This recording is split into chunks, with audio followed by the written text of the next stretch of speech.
Hey, you guys, we're back, and we've come to the final stretch of Numbers. The Israelites are standing at the edge of their promise, literally. After decades in the wilderness, they're finally close to entering the land God promised.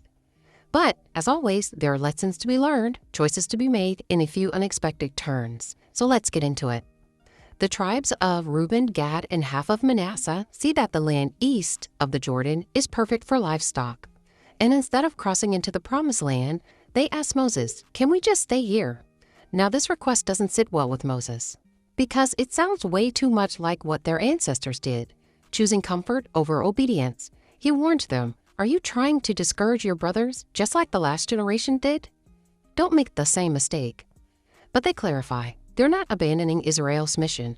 They promise to fight alongside their brothers until the land is conquered. Moses agrees, but warns them, if you break your promise, you will have sinned against the Lord, and you can be sure your sin will find you out. Ever notice how we sometimes settle just short of the full promise? It's easier to camp where it's comfortable than to step into the unknown. But half obedience is still disobedience. These tribes just wanted what they wanted, but they stayed on the outskirts of what God fully intended for them. Remember, just because something is good doesn't mean it's God's best. Next, God commands Moses to write down every single place the Israelites camped in their 40-year journey. Why? Because history matters. This list isn't just geography, it's a testimony. Every stop was either a lesson in trust, a consequence of rebellion, or a sign of God's provision. Sometimes we forget what God has brought us through.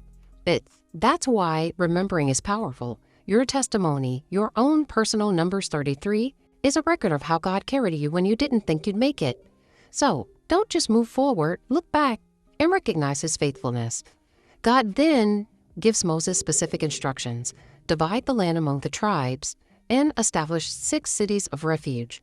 The cities of refuge, these were safe zones where someone accidentally killed another person, they could flee to avoid revenge. There, they'd have a fair trial instead of mob justice.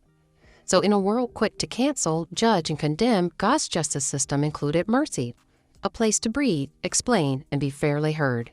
It's a reminder for us, justice without mercy isn't God's justice at all. And finally, we circle back to the daughters of Zelophehad. Remember them? The 5 daughters who boldly asked for their father's inheritance? Well, there's one last detail.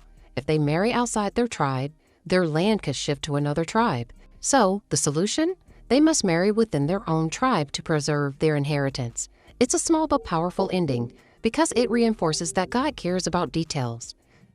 What may seem minor to us is intentional in His plan, and that's how Numbers ends, not with fireworks, but with order, legacy, and God setting things in place for the next chapter.